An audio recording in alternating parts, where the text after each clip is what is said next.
ప్రార్థన చేసుకుందాం.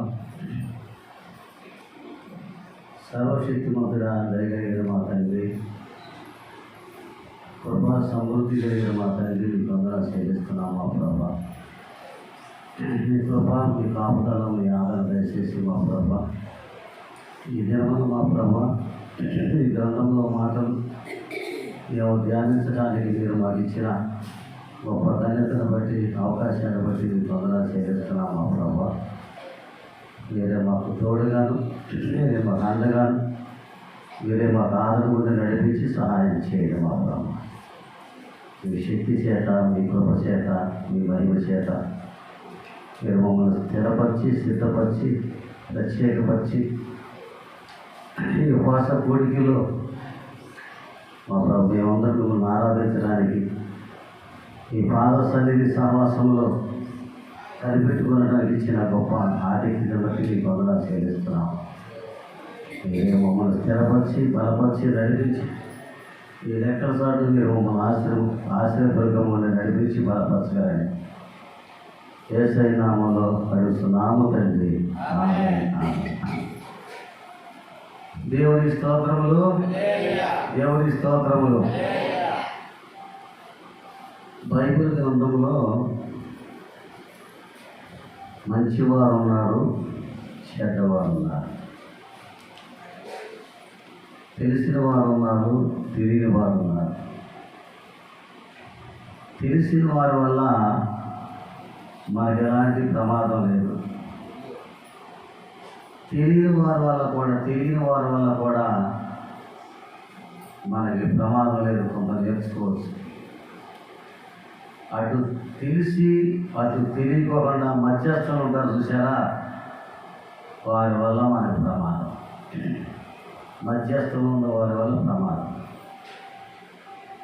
కనుక మంచివారు అనగానే బైబిల్ గ్రంథంలో నోవాహు అని, ఆరోగ్ అని, అబ్రహాం అని కనపడతారు.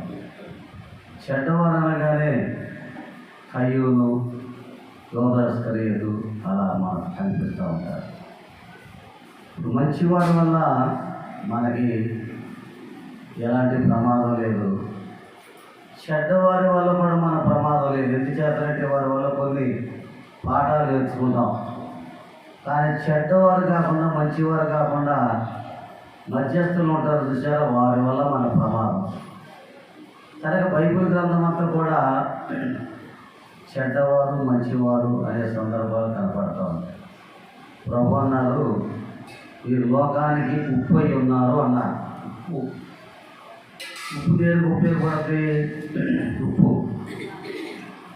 అన్ని వేసి చూడు, నన్ను వేసి చూడు అంటారు. అది పచ్చళ్ళు పాడవకుండా ఉండటానికి, చర్మాలు కుళ్ళిపోకుండా ఉండటానికి, మరి కూరలు రుచికరంగా ఉండటానికి ఇలాగూ ఉప్పు చాలా ఆశ్రయకరమైనది. కానీ ఉప్పుకు ఉపయోగపడతా? ఉప్పుకు ఉపయోగపడతా? ఉపయోగపడదు. మరి మీరు లోకానికి ఉప్పు అయి ఉన్నారన్నారు సంఘాల గురించి. ఉప్పుకి ఎలా ఉపయోగపడదో, సంఘం కూడా సంఘానికి ఉపయోగపడదు, బయట వాళ్ళకి ఉపయోగపడదు.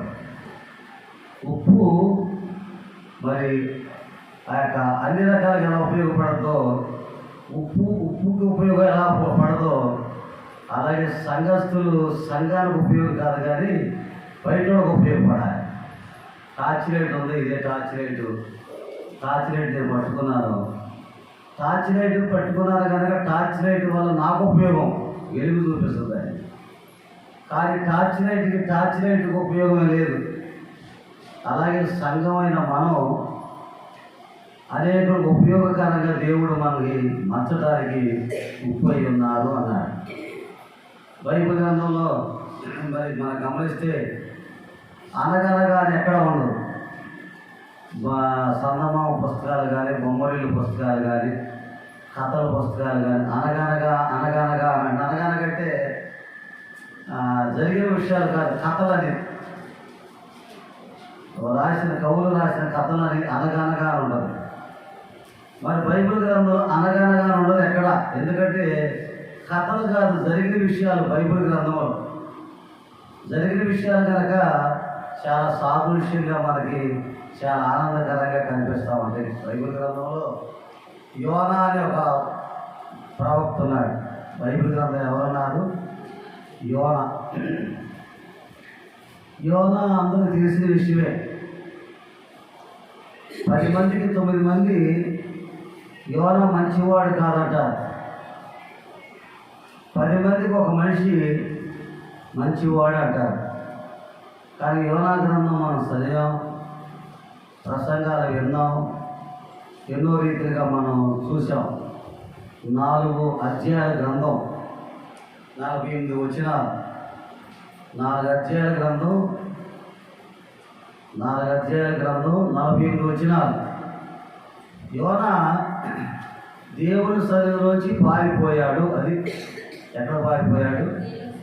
దేవుని సన్నిధిలోంచి పారిపోయాడు. అందుకనే యోనా మంచివాడు కాదు అంటారు. కానీ ప్రతి ఒక్కరు కూడా యోనా మంచివాడు కాదు, దేవుడు చెప్పిన మాట వినకోకుండా పారిపోయాడు కనుక యోనా మంచివాడు కాదు అంటారు. ఇప్పుడు యోనా జరిగిన విషయమా లేకపోతే కథ అనేది మనం ఆలోచన చేస్తే యోనా గ్రంథం జరిగిన విషయమా లేకపోతే అనగనగా ఒక రాజు అన్నట్టుగా కథ అనేది మనం ఆలోచన చేస్తే అది బైబిల్ గ్రంథమే మనకు జవాబు చెప్తుంది. ఇది కథ కాదు, జరిగింది అనే దానికి కొన్ని సాదృశ్యాలు చెప్తారు.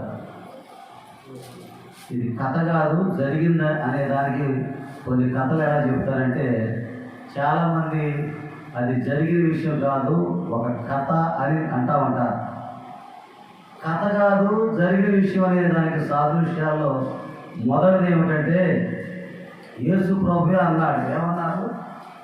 యోనా రాత్రింబవళ్ళు 3 రాత్రింబవళ్ళు మత్స్యము గర్భం ఎలా ఉన్నాడో నేను మనుష్య కుమారుడు కూడా అలాగే ఉంటాడని పాత నిబంధన గ్రంథంలో రాయబడిన యోనా గురించి కొత్త నిబంధన గ్రంథంలో ప్రభు యేసుక్రీస్తే పరలోకం నుంచి భూలోకానికి వచ్చి యోనా గురించి చెప్పాడు. ఏమని చెప్పాడు? యోనా కనుక శాప గర్భంలో మత్స్య గర్భంలో మత్తయి సువార్త 12:38 వచనంలోను చదవాల్సిన అవసరం లేదు, రాసుకోనండి. మత్తయి సువార్త 12:38 వచనంలోను, లూకా సువార్త 11:29 వచనంలో యోనా గురించి యేసు ప్రభు స్వయంగా మాట్లాడతారు. యోనాకి ఎలా జరిగిందో మనిషి కుమారుడే నాకు కూడా అలాగే జరుగుతుంది అంటాడు. కనుక జరిగిన విషయం అని అర్థం. ఒకటి, ఇది జరిగిన విషయం, కథ కాదు. ఇది కథ కాదు, జరిగిన విషయం. రెండో సాదృశ్యం ఏమిటంటే,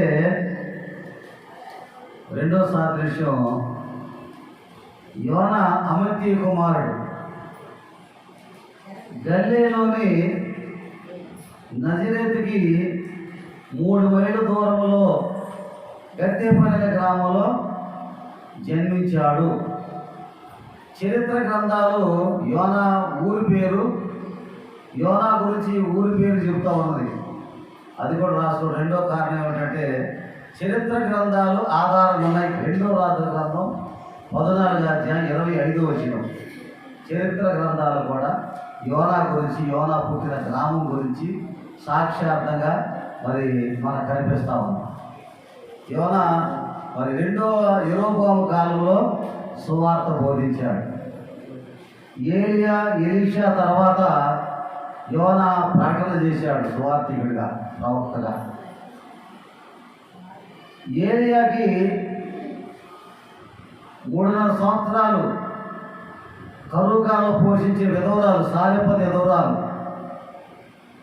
ఆమె కుమారుడైన సారెపతి కుమారుడైన ఆ కుమారుడే యోనా అని చరిత్రకారులు చెబుతూ ఉంటారు. 3.5 సంవత్సరం కరువు కాలంలో కట్టెలు ఎరుకొని వెళుతూ వస్తున్న సమయంలో నాకు ఆహారం పెట్టమంటాడు ఏలియా.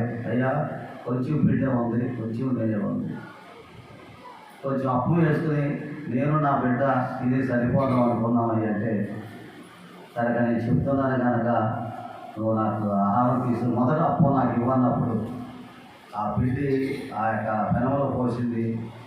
నూనె వేసింది, పెనంలో పోసింది పిండి, అట్లా అప్పం వేసింది, మరలా నూనె అయిపోయింది, మరలా నూనె బోర్లు ఇచ్చింది, నూనె పడింది, మరలా బోర్లు ఇచ్చింది, పిండి పడింది, మళ్ళీ అప్పం వేసింది. ఇలాగూ 3.5 సంవత్సరాలు ఏలియా సారెపతి ఉదరాలు కుమారుడు పోషించబడ్డాడు. ఆ కుమారుడు ఎవరంటే యోనా అనే చరిత్రకారులు, సారెపతి ఉదరాల యొక్క కుమారుడు యోనా అని చరిత్రకారులు చెప్తూ ఉంటారు. కానీ ఎలీషా తర్వాత యోనా వచ్చాడని, ప్రవక్తకు వచ్చాడని చరిత్రకారులు చెప్తాడు. దేవుని స్తోత్రం. కనుక చరిత్రకారులు కూడా ఏలియా యొక్క సందర్భంలో యోనా గురించి చరిత్ర మనకి చెబుతూ ఉంది. కానీ యేసు ప్రభువే స్వయంగా యోనా గురించి చెప్పాడు కనుక జరిగిన విషయం అని. రెండవది చరిత్ర గ్రంథాలు చెబుతున్నాయి 2వ రాజుల గ్రంథంలో, కనుక యోనా వాస్తవమని 2. మూడవ విషయం ఏమిటంటే ఇరాక్ దేశంలో యోనా సమాధి ఉంది. ముస్లిమ్స్ ఇమ్మూస్ అంటారు. యోనా సమాధిని మధ్యలో పగలగొట్టి ధ్వంసం చేసి లాగివేశారు దేవుడికి వ్యతిరేకమైన వారు. కనుక దాన్ని బట్టి ఇరాక్ దేశంలో ఉన్న యోనా సమాధిని బట్టి యోనా చరిత్ర జరిగింది అని సాదృశ్యం. నాలుగవది ప్రపంచ దేశాలన్నీ కూడా యోనా గురించి మత్స్యం మింగటం, కక్కివేయటం వాస్తవమని అది చరిత్ర పటంలో రాయబడింది. కనుక ఈ 4 కారణాలు బట్టి యోనా విషయం జరిగిందే కానీ కథ కాదు అనేది మనకు అర్థమవుతుంది. కనుక మొదటి అధ్యాయం 4 అధ్యాయాలు అన్నా కదా, మొదటి అధ్యాయంలో యోనా దేవుడి సన్నిధిలోంచి పారిపోయాడు అని ఉంది. దేవుడి సన్నిధిలోంచి పారిపోయాడు. 2వ అధ్యాయం చూస్తే యోనా ప్రార్థన చేశాడు అని ఉంది. 3వ అధ్యాయం చూస్తే యోనా సువార్త చేయడానికి వెళ్ళాడు, అంటే పరిచయం చేశాడని ఉంది. 4వ అధ్యాయం చూస్తే దేవుడితో పోరాడాడు, దేవుడి మీద కోపం చూపించాడు అని ఉంది. 4 అధ్యాయాలు 4 భావన. ప్రార్థన చేసిన సందర్భం అధ్యాయం, అధ్యాయంలో ఆ సన్నిధి నుంచి పారిపోయిన సందర్భం. 2వది ప్రార్థన చేశాడు. 3వ అధ్యాయంలో పరిచయం చేశాడు, సువార్త చెప్పాడు. 4వ అధ్యాయంలో దేవుడితో పోరాడాడు అని 4 అధ్యాయాలు 4 ఈ 4 చూసుకుంటే మన గ్రంథం అంతా అర్థమైపోయినట్లే. యోనా పారిపోయాడు, యోనా ప్రార్థన చేశాడు, యోనా పరిశీలన చేశాడు, యోనా దేవునితో పోరాడాడు. 4 అధ్యాయాలు 4 భావన మనకు వచ్చేసింది. ఇప్పుడు ఈ 48 వచనాల్లో మొదటి అధ్యాయం చదువుకుందాం. చూడండి, మొదటి అధ్యాయంలో యోనా ఎలాంటి వాడు, మంచివాడా చెడ్డవాడా అనేది యోనా గ్రంథం మొదటి అధ్యాయం మొదటి వచనంలో చక్కగా మాట్లాడుతుంది. బైబిల్ గ్రంథంలో ఏమని రాయబడిందో చూడండి.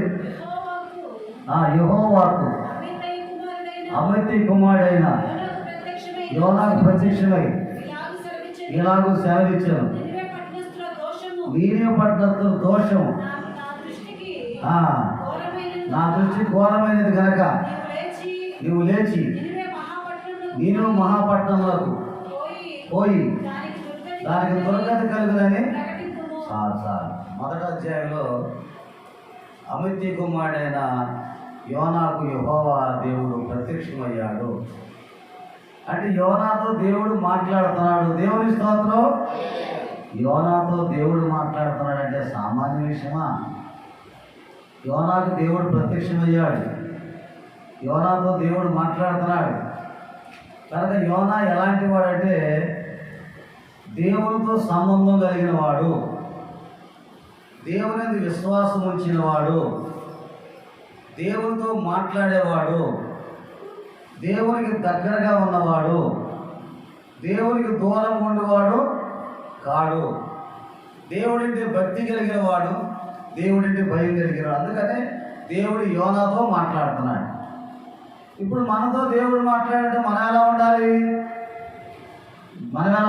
దేవుడితో సంబంధం కలిగిన వాడు ఉండాలి, దేవునికి దగ్గరగా ఉండాలి, దేవునికి దూరముగా ఉండకూడదు, దేవునికి విశ్వాసం కలిగిన వాడు ఉండాలి, దేవుడి అంటే భయము భక్తి కలిగిన వాడు ఉండాలి, దేవుని మాట వినేవాడు ఉండాలి. ఇన్ని లక్షణాలు ఉంటాయి కానీ దేవుడు మనతో మాట్లాడతాడు. మరొక విషయం ఏంటంటే దేవునితో అనుసంధానం కలిగిన వాడు. అంటే మరి కృష్ణానది గోదావరి నది అనుసంధానం అయిపోయింది అన్నారు. అంటే గోదావరి నీళ్ళందరూ కృష్ణానదిలోకి వస్తున్నాయి కనుక రెండు నదులు కలిసిపోయి అని. ఇప్పుడు దేవునితో కలిసి ఉన్నాడు కనుక దేవునితో అనుసంధానం కలిగిన వాడు. సహజంగా కొన్ని సందర్భంలో దర్బారు అంబికా భక్తిని గురించి ఏమంటారు? భక్తుడికి దేవుడికి అంబికా దర్బారు భక్తి అనుసంధానం అయిపోయింది అంటారు. ఇప్పుడు మనుషులకి దేవుడికి ఈ దర్బారు భక్తి అంటే సాంబ్రాణి పొలైనా సాంబ్రాణి పొగ దేవుడి దగ్గరికి వెళ్ళిపోతుంది. అంటే భక్తుడికి దేవుడికి అనుసంధానం కలిగింది ఈ అంబికా దర్బారు భక్తి అని. కనుక ఇది ఎలా ఉందో అలా దేవుడితో సంబంధం కలిగిన వాడుగా అనుసంధానం అయిపోయాడంటే దేవుడు యోన ఒకటే అయిపోయాడు. అంతటి భక్తి కలిగిన యోన. ఇప్పుడు యోనాకి 2వ వచనంలోకి వచ్చాం. 1వ వచనంలో దేవుడు నీనెవు పట్టణానికి వెళ్ళి దుర్గతి కలిగిన ప్రకటన చేయము అన్నాడు. ఏమని చెప్పాడు యోనాకి?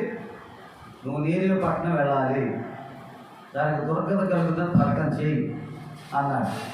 అన్నప్పుడు ఈ ఎక్కడున్నాడు? దేవుడి సన్నిధిలో నుంచి దేవుడి సన్నిధిలో ఉన్నాడు. దేవుడి సన్నిధి అంటే అన్ని సదుపాయాలు కలిగిన స్థలం.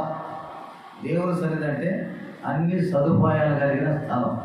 అంత సమృద్ధిగా ఉంది, అంత ఆనందంగా ఉన్నాడు, ఆరోగ్యంగా ఉన్నాడు, నెమ్మదిగా ఉన్నాడు.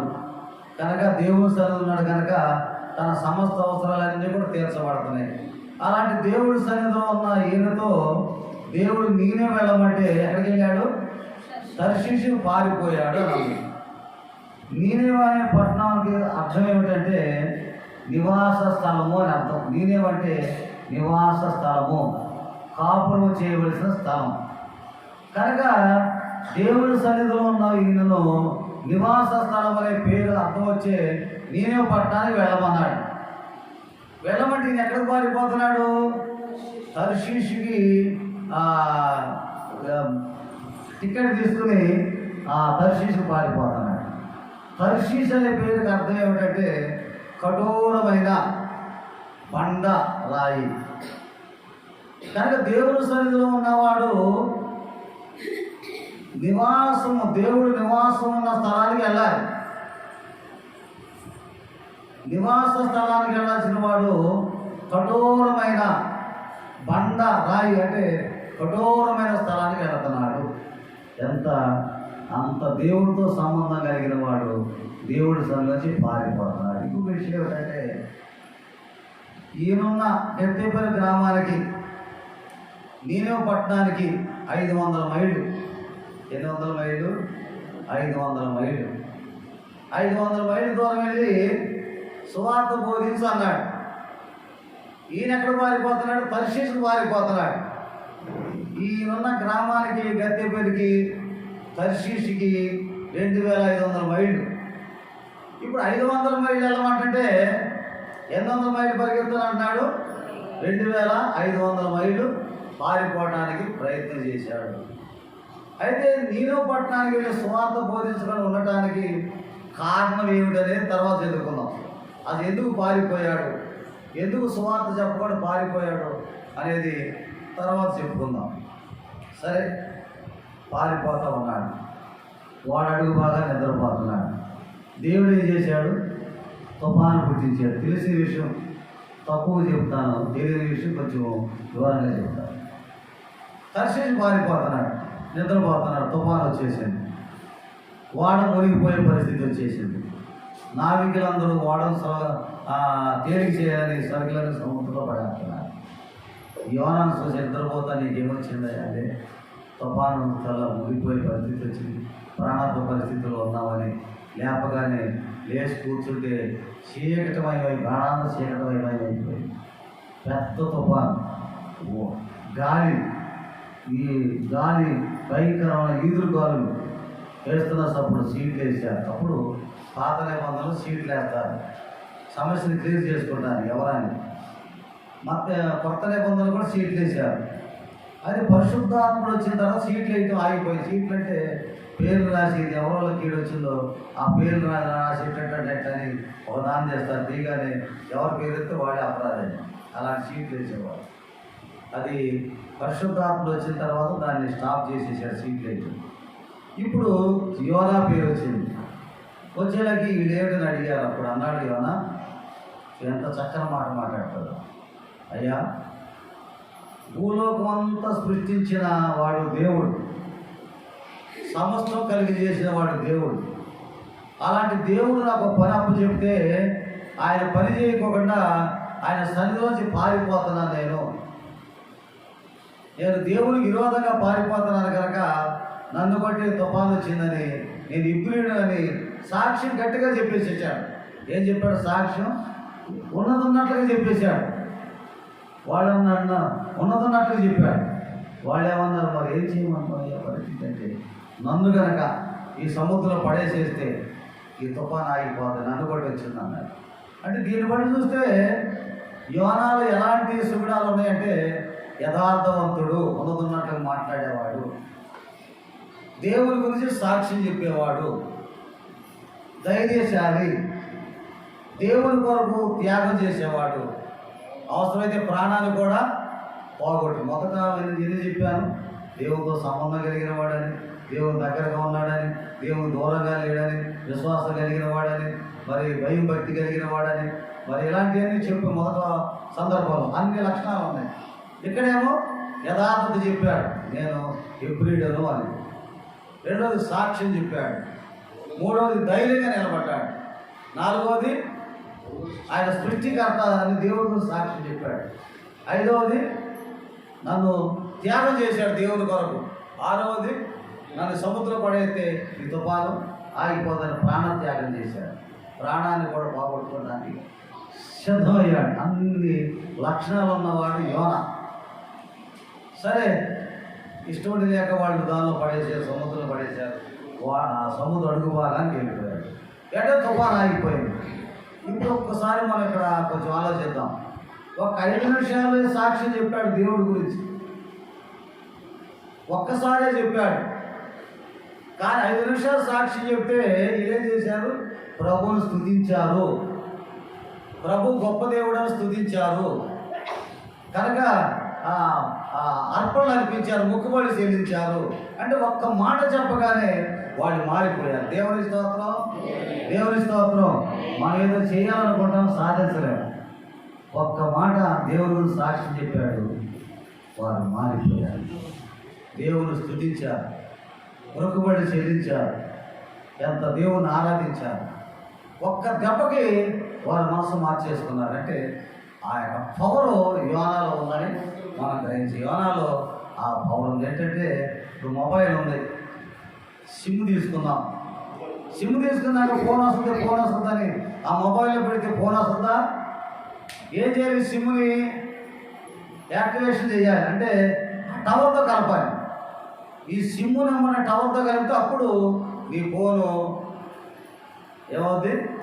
మొబైల్ రింగ్ అవుతుంది అన్నమాట. దీనిలో కొంచెం మనం ఆలోచన చేస్తే ఫోన్ రింగ్ అయింది, అవ్వగానే ఫోనే ఎత్తే మాట్లాడాం, అదొక టైపు. రెండవది ఫోన్ రింగ్ అయింది కానీ ఎత్తలేదు, అది 2. మూడవది ఫోన్ రింగ్ అయింది అయ్యి అవుట్ ఆఫ్ కవరేజ్ అంది, అవుట్ ఆఫ్ కవరేజ్ అంటుంది 3. నాలుగవది స్విచ్ ఆఫ్ చేయబడి ఉన్నాను. ఎన్ని వచ్చింది మొబైల్లో? ఈ సిమ్కి, ఈ టవర్కి యాక్టివేషన్ చేస్తే కానీ అది రింగ్ అవుతుంది. రింగ్ అయిన తర్వాత అలాగే దేవునికి మనకి అనుసంధానం, అంటే సంబంధం కలిగిన వారు అయితే కానీ ఆ దేవుడు మనతో మాట్లాడగానే మొదటి వారు ఏం చేశారు? రింగ్ అవ్వగానే హలో ఎవరండి అన్నాడు. ఒకటి. రెండవది రింగ్ అవ్వగానే ఎత్తల రెండోవాడు. మూడోవాడు ఎలా చేశాడు?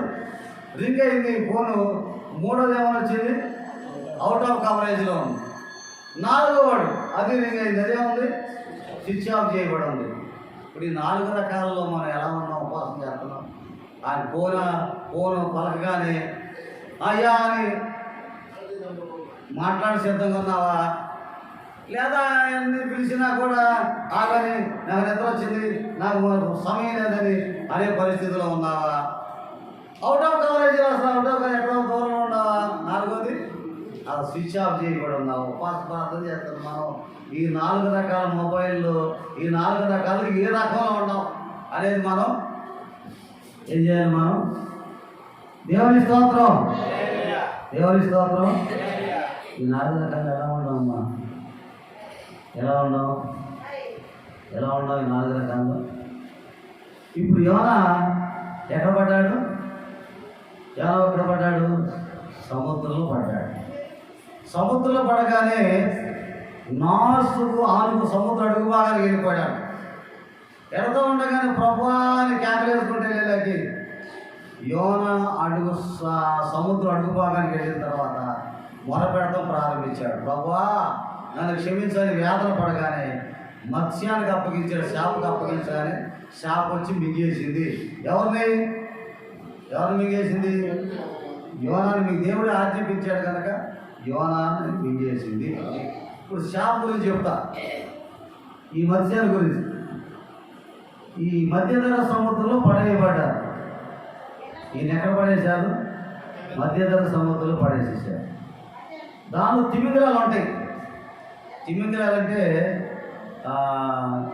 క్యాటర్స్ అనే తిమింగలాలు ఒకటి, బ్లూ బేర్స్ అనే తిమింగలాలు ఒకటి, 2 రకాల తిమింగలాలు ఉంటాయి. అవి ఎంత ఎత్తు ఉంటాయి అంటే 60 అడుగులు ఎత్తు ఉంటుంది. ఇది ఎన్ని అడుగులు? ఇది ఈ బిల్డింగ్ ఇప్పుడు ఎన్ని అడుగులు ఉంది? ఇది 10 అడుగులు వేసుకున్నావా? ఇట్లా 6 ఫ్లోర్లు, 6 ఫ్లోర్లు ఎత్తి ఎంత ఉందో అంత ఎత్తుంది. ఏది? ఈ శాప. ఇది మింగేసింది. ఈ టైప్ ఏంటంటే మన దంతాలు పై దంతం ముందుకు ఉంటుంది, కింద దంతం కొంచెం వెనక్కి ఉంటుంది. ఈ 2 కనుక సమానంగా ఉంటే పై కూడా ఎలా కనపడుతుంది, కింద కూడా ఎలా కనపడుతుంది? ఆలోచన. కానీ ఈ 2 సమానంగా ఉండవు, కొంచెం ముందు కొంచెం వెనక. ఇది నమలడానికి ఉపయోగపడేది. ఈ బ్లూ బెల్స్ క్యాడర్స్ అనే తిమింగలానికి 2 సమానంగా ఉంటాయి దంతాలు, రంపాల్లాగా ఉంటాయి. దాంతో ఏమన్నా చేపల్ని నమలడానికి ఉపయోగించదు. అది 12 నిమిషాలకు ఒకసారి సముద్రం నుంచి బయటకు వచ్చి ఆనగా నీళ్ళన్నీ దాని నోట్లోకి వెళ్ళిపోతాయి. వెళ్ళిపోయిన తర్వాత సముద్రంలోకి వెళ్ళిపోతున్నా సముద్రంలోకి వెళ్ళిపోతాం. ఎన్ని డ్రమ్ములు మింగుద్దంటే సుమారుగా 6 డ్రమ్ములు మింగుద్ది నీళ్లు. 6 డ్రమ్ములు అంటే ఒక్కొక్క డ్రమ్ముకి 13 బిందులు పడతాయి. 6 డ్రమ్ములు, ఒక్కొక్క డ్రమ్ముకి 13 బిందులు పడతాయి. 6 డ్రమ్ములు నీళ్ళు మింగేశారు. అది నీళ్లు మింగేటప్పుడు చేపలే ఉండొచ్చు, తాబేలే ఉండొచ్చు, రొయ్యలే ఉండొచ్చు, లేకపోతే జలలే ఉండొచ్చు. అవన్నీ లోపలికి వెళ్ళిపోతాయి. వెళ్ళిపోయిన తర్వాత సముద్రంలోకి వెళ్ళి ఈ 2 దంతాలు గట్టిగా బిగించేస్తాం. బిగిగానే ఈ లోపలికి వెళ్ళి నీళ్ళని తల మీద చిన్న రంధ్రం ఉంటుంది. ఈ చేపకి మంట ఫోకస్తో 4 అడుగులు ఎత్తి లేస్తుంది. అంటే నీళ్ళు వడపోసినట్టు అన్నమాట. ఇక ఈ నీళ్ళని వెళ్ళిపోతాయి, చేపలు మాత్రం దానిలో ఉంటాయి లోపల. వాటిని మింగేసేస్తుంది, రసాయన పదార్థాలు వచ్చి అరిగించేస్తుంది. అది ఆ మత్స్యం యొక్క జీవితం. మళ్ళీ 12 నిమిషాలు పైకి వస్తుంది. 12 నిమిషాలు పైకి వచ్చి మళ్ళా అనగానే నీళ్ళని లోపలికి వెళ్ళిపోతాయి. మళ్ళా బిగించేసి లోపలికి బిగిగానే నీళ్ళని బయటకు వచ్చేస్తాయి. మళ్ళా చేపలు లోపల ఉంటాయి, అరుగుదల అయిపోతుంది. ఇది 12 నిమిషాలకు ఒకసారి పైకి రావటం, నీళ్ళు మెగటం, లోపలికి వెళ్ళటం, నీళ్ళు వదలటం, ఈ చేపల్ని అరుగుదల చేసుకోవటం, దీని చరిత్ర ఇది. ఒకరోజు అనగానే మనవాడు వెళ్ళాడు. ఎక్కడున్నాడు మనవాడు యోనా ఎక్కడున్నాడు? మొరపెడుతున్నాడు కనుక అనగానే మనవాడు వెళ్ళిపోయాడు నోట్లోకి. వెళ్ళిపోయిన తర్వాత తన కడుపులోకి వెళ్ళిపోయాడు. అది ఎంత ఎత్తుంది? 60 అడుగులు ఎత్తు, అంటే 5 ఫ్లోర్లు 6 ఫ్లోర్లు అంత ఎత్తు, అంత ఎత్తుంది అది. సరే, మరి దంతాలు బిగించిన తర్వాత ఈ చిన్న రంగం వచ్చి రాడుగా మనవాడు గట్టిగా బట్టతల గిట్టతల లావుగా నాంతలా ఉన్నాడు. మరి ఎలా ఉన్నాడో ఈ రంధ్రం నుంచి రాదు కదా, అక్కడ ఆగిపోయాడు. సరే, మనకి రసాయన పదార్థాలు అరుగుదల లేకపోతే ఒకరోజు గంటకో 2 గంటలు పులితేపులు వస్తాయి. పులితేపులు వచ్చిన తర్వాత ఏం తిన్నాం అదే కక్కుతాం, మా నోటి నుంచి కక్కేస్తాం. ఇప్పుడు ఈ మత్స్యానికి కూడా రసాయన పదార్థాలు పని చేయకుండా చేశాడు దేవుడు. చేసేలాకి దీనికి అరుగుదల అరగపోయి దీనికి కూడా పులితేపులు వచ్చింది. అన్నప్పుడు ఏం చేస్తుంది? దానికి 3 రోజులు వచ్చింది పులితేపు. మనకి గంట పులితేపులు వచ్చి తిన్నా కక్కేస్తాం, దానికి 3 రోజులు పులితేపులు వచ్చి మనల్ని కక్కేసింది. దేవుడు ఆజ్ఞాపించాడు కనుక యోనా ఆ సముద్రాడి భాగంలో ఆ శాప మత్స్యం గడుపులో వ్యాధన పడ్డాడు, పడ్డాడు, ఏడ్చాడు, తప్పునొప్పుకున్నాడు, కన్నీరు కార్చాడు. నేను పొరపాటు చేశాను ప్రభా, ఇక చేయను, నువ్వు వెళ్ళమన్న చోటికి వెళతాను, నాకు జీవం ఈ ప్రభా, ప్రాణం ఈ ప్రభా, బ్రతికించు ప్రభా అని దేవుడు ఆయన ఏం చేశాడు? మొరపెట్టాడు, ప్రార్థన చేసింది. అంతా 2వ అధ్యాయం చెప్తున్నా. 1వ అధ్యాయం అయిపోయింది పారిపోవడం, 2వ అధ్యాయంలో ప్రార్థన చేయటం మొదలెట్టాడు, కన్నీరు కార్చడం మొదలెట్టాడు, తప్పులు ఒప్పుకోవడం ప్రారంభించాడు. కనుక మన సమస్యలు పరిష్కారం అవ్వాలంటే ప్రార్థన చేయాలి, వేదన పొందాలి, పశ్చాత్తాపడాలి, తప్పును ఒప్పుకోవాలి, దిద్దుబాటు చేసుకున్నాడు. అయిన తర్వాత దేవుడు మరలా ఆ శాపకు ఆజ్ఞాపించగానే అది ఎక్కడ మిగిలిందో ఆడ కక్కేసేసింది. కక్కేసిన తర్వాత దేవుడు మరలా వచ్చి, యోనా నీవు నీదేవ పట్టణానికి వెళ్ళి నా గురించి సువార్త బోధించు అన్నాడు. బోధించిన తర్వాత అయితే సువార్త బోధించడానికి వెళ్ళాడు. వెళ్ళి ఏమన్నాడు? 3 దినాలు ప్రయాణం చేస్తే ఆ పట్టణం అంతా తిరుగుతాడు. ఒకరోజే తిరిగాడు. ఏమన్నాడు? నాశనం అయిపోతావు, నాశనం అయిపోతావు, నాశనం అయిపోతావు, నాశనం అయిపోతారు, నాశనం అయిపోతారు చెప్పుకుంటూ పోయాడు. అంతే. ఓ మాటలు పాడలేదు, లేదా పెద్ద గంభీరంగా బోధించలేదు, బైబిల్ వాక్యం బోధించలేదు. ఏమని చెప్పాడు? నాశనం అయిపోతావు, నాశనం అయిపోతావు, నాశనం అయిపోతావు అనగానే ఆ పట్టణస్తులందరూ ఏం చేశారంటే ఏడ్చారు, కన్నీరు కార్చారు. సో చెప్పి వచ్చేసి ఒక ఎత్తైన స్థలంలో కూర్చొని చూస్తాడు ఏం జరుగుతుందని. అయితే వీళ్ళందరూ ఏడవడం ప్రారంభించారు, కన్నీరు కార్చడం ప్రారంభించారు, గోని పట్ట కట్టుకోవడం ప్రారంభించారు, పశ్చాత్తాపడుతున్నారు. సైనికులు, రాజులు, అధికారులు, పసిపిల్లలు, వృద్ధులు, బాలింతలు, శూలింతలు వీళ్ళందరూ కూడా కన్నీరు కార్చడం ప్రారంభిస్తున్నారు. దేవుడు ఆ పట్టణానికి, నీవే పట్టణానికి దుర్గత కలగకుండా దేవుడు ఆపేసేసాడు. దేవుని స్తోత్రం, దేవుని స్తోత్రం. కనుక ప్రకటించగానే 1,20,000 మంది జనాంగం ఉన్న పట్టణానికి విడుదల వచ్చేసింది. ఆ కొండ మీద చిన్న పందిరేసి కూర్చున్నాడు. దేవుడు ఏం చేశాడంటే దానికి సొర చెట్టు ఒకటి ఏర్పాటు చేశాడు. అది సొరకాయ కాసింది, ఆకులు వచ్చేసింది. ఏసీలో కూర్చున్నాడు. ఏసీలు అంటే ఏసీలో నీళ్లు పోస్తాం, ఆ సొరకాయ నీళ్ళు ఉన్నాయి కనుక ఆ గాలి వచ్చి ఏసీలాగా నా అమ్మయ్య అనుకోవడంగానే వాళ్ళ పురుగులు పంపించి దాన్ని కట్ చేసి ఆ ఏసీ లేకుండా, సలదనం లేకుండా మరలా ఆకులన్నీ వెళ్ళిపోయి అప్పుడు దేవుని మీద కోపం వచ్చేసింది. కనుక పరిశీలన చేశాడు, ప్రాంతం అంతా మారింది. 4వ అధ్యాయంలో ఇక ఆ పందిరి మీద ఉన్న సలదనం పోయి దేవుని మీద కోపం వచ్చింది, దేవుని మీద కోపం వచ్చేసింది. అప్పుడు దేవుడు యోనా అని దేవుడే ప్రార్థించాడు. కనుక ఎందుకు ఈ సలదనం కలిగి కోపం వచ్చాడు? దేవుడు అన్నాడు, నువ్వు ఒక రాత్రిలో పుట్టి పెరిగి స్వరశక్తి విషయంలోనే నువ్వెంత బాధపడుతున్నావే, వాళ్ళ జనాంగం నా జనాంగం, వారి కోసం నేను ఎంత పశ్చాత్తాపడాలి అని దేవుడు అతనితో మాట్లాడాడు, యోనాతో మాట్లాడు. అయితే 4వ అధ్యాయం ఏమంటున్నాడు? నువ్వు అత్యంత కృప కలిగిన వాడు, శాంతమూర్తి కలిగిన వాడు అని తెలిసి నేను సువార్త బోధించలేదంటాడు. చూడు, దేవుడితో పోరాడతాడు యోనా. 4వ అధ్యాయం, నువ్వు అత్యంత కృప కలిగిన వాడు, శాంతమూర్తివు, చేసిన కీడును చేయక పశ్చాత్తాపడేవాడు అన్నాడు. చూడండి, యెహోవా నేను నా దేశమందుండగా జరుగునని నేను అనుకుంటుని కదా. ఏమని ఇట్లు జరుగునని నేను అనుకుంటుని కదా. అందువలనే నువ్వు కటాక్షమును జాలియు బహుశాంతమును అత్యంత కృపయు కలవాడవని దేవుడివై పశ్చాత్తాపడి కీడు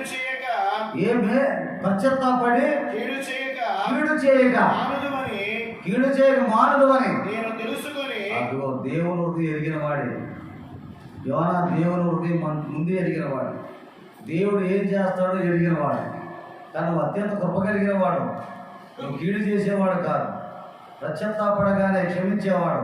నా ఇల్లు పోయింది కదా, నువ్వు కీడు అసలు నాశనం అయిపోతుందని చెప్పాను, ఇప్పుడు ఆ పట్టణాన్ని కాపాడేవని దేవునితో పోరాడుతున్నాడు. అయితే ఇక్కడ ఒక విషయం, అసలు ఎందుకు నేను పట్టణం వెళ్ళమంటే ఎందుకు వెళ్ళలేదు? ఇది నిగూఢమైన సత్యం, ఇష్టంలోకి వెళ్ళాలి. ఎందుకు నేను పట్టణం వెళ్ళకపోతానంటే, మనకి రాజధాని మనకేది అమరావతి. అంతకుముందు హైదరాబాద్, రాజధాని ముఖ్య పట్టణం అమరావతి. అట్లాగే ఈ అషూర్ దేశానికి రాజధాని నేనే పట్టణం. అషూరీలకి ఇస్రాయేల్కి పడదు. మన భారతదేశం పాకిస్తాన్ ఎలా ఉందో అలా ఉందన్నమాట. అషూరీలు ఇస్రాయేల్ క్రైస్తవ బిడ్డల మీదకి ఇస్రాయేల్ మీదకి వచ్చి ఏం చేసేవాడు? యుద్ధం చేసి ఆ మందిరాన్ని తగలబెట్టి, ఆ ఇళ్ళను తగలబెట్టి, తర్వాత యవనస్తుల్ని ఆ బానిసలుగా తీసుకొని వెళ్ళి యవన స్త్రీలను చెరిపేసి, గర్భిణీ స్త్రీలని పట్టలు చీల్చి, అందులో నా పెండాన్ని తీసి ముక్కలు ముక్కలుగా తరిగి, ఇంత భయంకరమైన క్రూరులు అన్నమాట నేనే పట్టణస్తుడు. అంతేకాదు, జ్ఞానం కలిగిన వాడు అనుకున్న వాడిని నోరు తెరిచి ఆ నాలుగులు లాగి కట్ చేసేవాడు.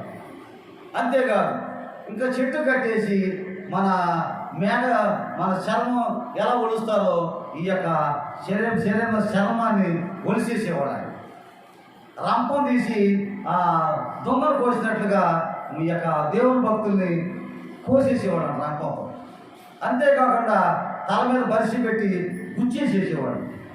అంతేకాకుండా మేకలు కింద నాటి దాని మీద కూర్చోబెట్టి నొక్కేవారు. ఎంతటి క్రూరులు అన్నమాట. అలాంటి క్రూరులు వీళ్ళు బాగుపడితే, వీళ్ళు రక్షించబడితే మా దేశం మీదకి వచ్చి మమ్మల్ని అంతమందించేవాళ్ళే.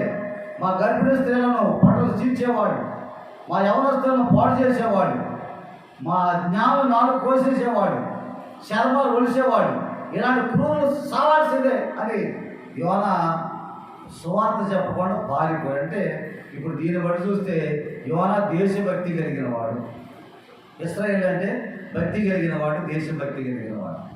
అతను దేశభక్తి కలిగిన వాడు కనుక నా ప్రాణం పోయినా పర్వాలేదు, నా ప్రజల ప్రాణం, నా బిడ్డల ప్రాణం, నా యొక్క గోత్రికుల ప్రాణం కాపాడితే చాలని అతను ప్రాణాలు పోగొట్టుకుని సిద్ధమై పారిపోయాడు దేవుడు. కానీ దేశభక్తి కలిగిన వాడు యోనా కనుక అలాంటి పనులు చేశారు కనుక వాడు బాగుపడితే, వాడు బతికితే మా మీదకి వచ్చి మమ్మల్ని చర్మం చీల్చేస్తారని, మా జీవితాలు పాడు చేస్తారని, మా గృహాలను తగలబెడతారని, వాళ్ళకి నాశనం జరగాలని అనుకుని పారిపోయిన దేవుడు అత్యంత కృప కలిగిన వాడు, పశ్చాత్తాపడి క్షమించేవాడు. యోనా అప్పుడు యోనాతాను నువ్వు అత్యంత కృప కలిగిన వాడు, శాంతమూర్తివి, నువ్వు చేయాలని కూడా కీడు చేయకుండా నువ్వు క్షమించేవాడు.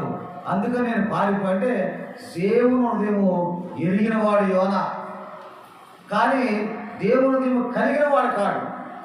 దేవుని హృదయం ఎరిగిన వాడు కానీ దేవుని హృదయం కలిగిన వాడు కాదు. కనుక యోనా దేవునితో పోరాడినప్పుడు యోనా నువ్వు ఎందుకు అలా పడుతున్నావు?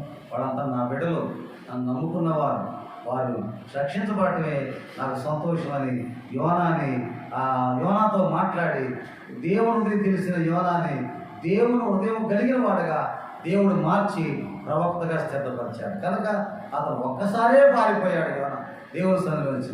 కానీ ఒక్కసారి పారిపోయినందువల్ల ఒక్క పొరపాటు చేస్తే ఆ జీవితకాలం అంతా యోనా చెడ్డోడు దేవుని సన్నిధి పారిపోయి ఒక్కసారి తాగాడు. జీవితకాలంతో తాగిపోతూ అంటే అది ఎప్పుడు తాగుతానే ఉంటాడు. ఏదో ఒకసారి పొరపాటు చేశాడు, పొరపాటు చేశాడంటే వాడు మానుకున్నాడు కూడా మళ్ళీ పొరపాటు చేస్తాడు. కనుక ఒక్కసారి యోన ఏదో పారిపోతే ఏ భక్తులు బాధ చేసినా యోన పారిపోయాడు, యోన మింగేసింది చేప అని సత్యం తెలియకుండా, దాని విధానం తెలియకుండా 10 మంది భక్తులు బాధ చేస్తే 9 మంది యోన చెడ్డోడైనా సాక్షి చెప్తారు. కానీ ఒక్కడు మాత్రం యోన భక్తి కలిగిన వాడు. ఒక్కసారి పారిపోయినా తన తప్పును ఒప్పుకున్నాడు, పడ్డాడు, కన్నీరు కార్చాడు, వేదన పడ్డాడు. సముద్రాగాధంలో నుంచి, చేప గర్భం నుంచి బయటికి రావటం సామాన్య విషయమా? సామాన్య విషయం కాదు. కనుక ఈ లోపలికి వెళ్ళిన ఏ జీవైనా అది అరుగుదల అవ్వాల్సిందే. కానీ ఆ యొక్క దేవుడు బయటికి నోటి ద్వారా బయటికి రావడానికి లేదు. అలాంటి బ్లూబెల్ చేప ద్వారా నోట్లోంచి మిగిలింది బయటికి రావడానికి వీళ్ళు 2 ద్వారాలు బిగించారు. అయినప్పుడు కూడా దానికి అరుగుదల లేకుండా పులిదేవుడు గుర్తించి ఆ లోపంలో యోనాని ఆ నోటి ద్వారా కప్పించాడంటే ఎంత గొప్ప శక్తి కలిగిన వాడు మనం గమనించాలి. కనుక యోనా జీవితంలో ఒక్కసారి పొరపాటు చేసిన తన తప్పు తిట్టుకున్నాడు, సాక్షాత్గా నిలబడ్డాడు, సాక్షిగా నిలబడ్డాడు. సాక్షిగా నిలబడి దేవుని యొక్క విధానంలో ముందుకు నడిపించి దేవుని గురించి సాక్షి చెప్పాడు. కనుక ఇక్కడ మనం ఒక విషయం ఆలోచిస్తే యేసుక్రీస్తు ఎక్కడున్నాడంటే యేసుక్రీస్తు ముద్దాయిగా గోళ్ళు నిలబడ్డాడు. ఈ లోకం అనే ప్రజలు యేసుక్రీస్తు దేవుడు కాదు అని అంటున్నారు. కానీ ఇప్పుడు ముద్దాయిగా నిలబడిన యేసుక్రీస్తు దేవుడా కాదా అని చెప్పవలసింది మన సాక్ష్యాన్ని బట్టి ఆయన ముద్దాయిగా ఉన్న ఆయన నిరూపణ అవ్వాలి. అయితే దీన్ని చేరవేసేది మన దగ్గర పోరాడి మన పక్షాన పోరాడేవాడు పరిశుద్ధాత్ముడు. అంటే ముద్దాయిగా ఉన్న యేసుక్రీస్తు భూమిలో నిలబడ్డాడు ముద్దాయిగా. ఈ లోక ప్రజలందరూ కూడా జడ్జిగా ఆ జడ్జి స్థానంలో కూర్చుని యేసుక్రీస్తు దేవుడు కాదు అని లోక ప్రజలందరూ కూడా ఒక జడ్జిగా ఆ స్థానంలో కూర్చుని యేసుక్రీస్తు దేవుడు కాదని లోకమంతా కూడా యేసుక్రీస్తుని వీక్షిస్తూ ఉంది. కానీ మనం దేవుడు ఎందుకు ఏర్పాటు చేసుకున్నాడంటే, దేవుడు మనల్ని ఎందుకు మారుస్తున్నాడంటే, దేవుడు ఎందుకు మనం మారుమనసు ఇచ్చి బాప్తిసం ఇచ్చి దేవుడు ఎందుకు నిలబెడతానంటే, మనము యేసుక్రీస్తుల గురించి ఆయన గొప్ప దేవుడు, ఆయన శక్తి కలిగిన దేవుడు, ఆయన అత్యంత కృప కలిగిన దేవుడు, ఆయన నన్ను రక్షించాడు, నన్ను కాపాడాడు అని సాక్ష్యం చెప్పగలిగితే నీ పక్షాన లాయర్గా ఉన్న పరిశుద్ధాత్ముడు ఇలా జడ్జి గారితో మాట్లాడి ఆ భూమిలో ఉన్న యేసుక్రీస్తుని బయటికి తీసేసేవాడు.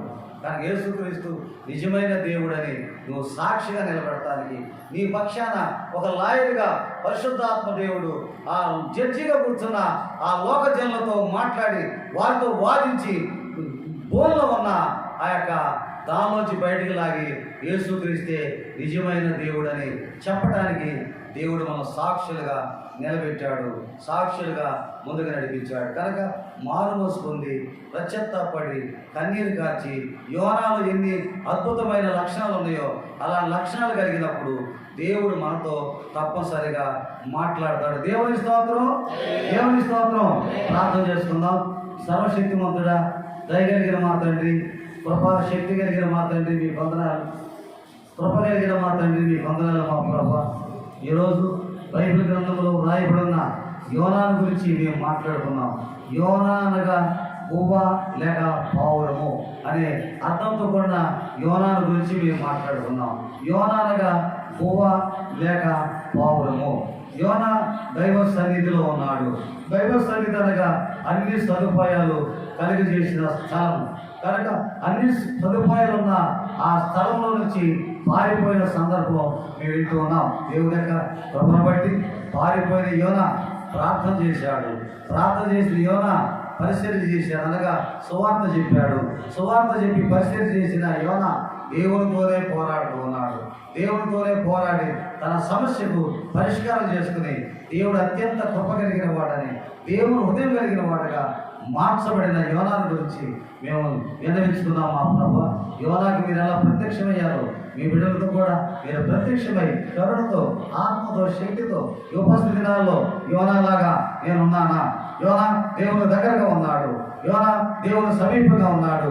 యోనా దేవునితో సంబంధం కలిగిన వాడు ఉన్నాడు. యోనా దేవునికి దూరంగా లేడు. మాట్లాడాడు. యోనా దేవుని విశ్వాసం కలిగిన వాడు, యోనా దేవుని భయం కలిగిన వాడు, యోనా దేవుని భక్తి కలిగిన వాడు, యోనా దేవునితో అనుసంధానం కలిగిన వాడు, యోనా దేవుని యందు యథార్థవంతుడు, యోనా దేవుని యందు నిజం పలికేవాడు, యోనా దేవుని విశ్వాసం కలిగిన వాడు, యోనా ధైర్యంగా ఉన్నవాడు, యోనా దేవుని కొరకు త్యాగం చేసిన వాడు, యోనా సాక్ష్యం చెప్పిన వాడు, ఉన్నట్లుగా మాట్లాడాడు. ప్రాణాన్ని పోగొట్టుకోవడానికైనా లెక్క చేయకుండా ప్రాణాన్ని పోగొట్టుకున్న వాడుగా నిలబడ్డాడు. యోనా అంతేకాకుండా యోనా తన తప్పును ఒప్పుకున్నవాడు, తన పశ్చాత్తాపడేవాడు, చేసిన పొరపాటు చేయకుండా ఉంటాను ప్రభా నీ మాట వింటానని దేవుని వేదన పడినవాడు, కన్నీరు కార్చినవాడు, రొమ్ము కొట్టుకున్నవాడు, చేసిన లోపాన్ని ఒప్పుకున్నవాడు, దేవుని హృదయం ఎరిగిన వాడైనప్పుడు కూడా దేవుని హృదయం కలిగిన వాడుగా చివరికి మార్చబడి దేవునితో పోరాడేవాడుగా నిలబడగలిగాడు. ఈరోజు మమ్మల్ని కూడా అలా చేయకూడదు, మమ్మల్ని కూడా అలాంటి స్థితిలో నిలబెట్టు ప్రభా. యోనా దేవుడితో అనుసంధానం కలిగిన వాడు, యోనా దేవుడు కలిసి ఉన్నవాడు. అందుకనే యోనా దేవుడు పని అప్పగించాడు. యోనా పారిపోతున్నప్పుడు కూడా యోనాని దేవుడు విడిచిపెట్టలేదు. దేవుడు ఒక మనిషికి దేవుడు పని అప్పగించినప్పుడు ఆ మనిషి ద్వారా పని జరిగించాల్సి వస్తాడు, కానీ ఆ మనిషిని విడిచిపెట్టే దేవుడు కాదు, ఆ భక్తులు విడిచిపెట్టే దేవుడు కాదు. యోనాలో దేవునికి ఇష్టమైనది ఏదో ఉంది, అందుకని దేవుడు యోనాతో సరైన సహవాసం చేశాడు. అలాగే దేవుడికి మనలో ఏది ఇష్టమైనదో దేవుడు సన్నిధిలో నడిపిస్తున్నాడు. దేవుడు యోనాకు ప్రత్యక్షమైన దేవుడా, యోనాతో మాట్లాడే దేవుడా, నాతో మాట్లాడు. మొబైల్ రింగ్ అవుతుంది, ఎత్తగలిగిన వాడు ఎత్తి మాట్లాడుతున్నాడు.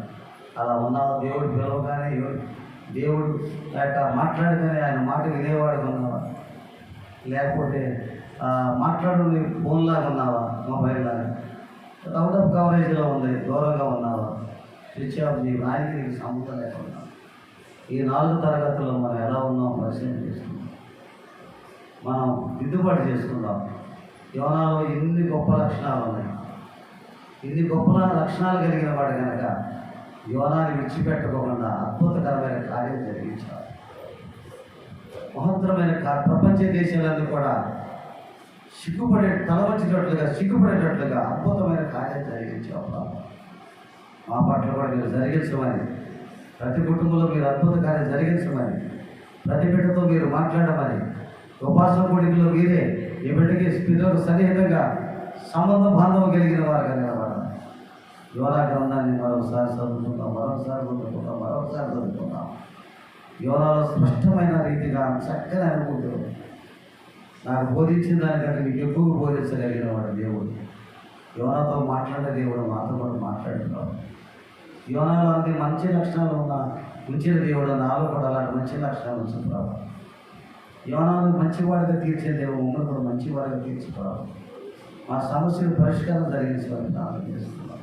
ప్రతి బిడ్డను మీరు కాపాడి ఆదరించి నడిపించి మహాప్రభు చేత మీరు కాపాడి మీ శక్తితోనికి ఆత్మతోనికి సహాయం చేసి కాపాడి బలపరచాలని మా శిలువ మరణం పొంది యేసుక్రీస్తు నామములో అడుగుతున్నాము తండ్రి, ఆమేన్. పరలోకమందున్న మా తండ్రి, నీ నామం పరిశుద్ధపరచబడి గాక, నీ రాజ్యం మా పురుషులు గాక, నీ చిత్తం పరలోకం నెరవేర్చిన భూమి నెరవేరిన గాక. మా పాసాన్ని మాకు దయచేయండి, మాటలు క్షమించిన ప్రకారం మా పనులు క్షమించండి, మమ్మల్ని శోధనగా దృష్టిని తప్పించండి. ఎందుచేత రాజ్యము బలము శక్తి నిరంతరం నీవేనో తండ్రి. తండ్రి యొక్క ప్రేమ, కుమారుని కృప, పరిశుద్ధాత్మ దేవుని గురించి సహవాసం అందరికీ ఎల్లప్పుడు తోడు ఉండదు కాక. ప్రవేశ రక్తముకే జయం, అపారిక సర్వనాశనం. ఆమేన్, ఆమేన్, ఆమేన్, ఆమేన్. అందరూ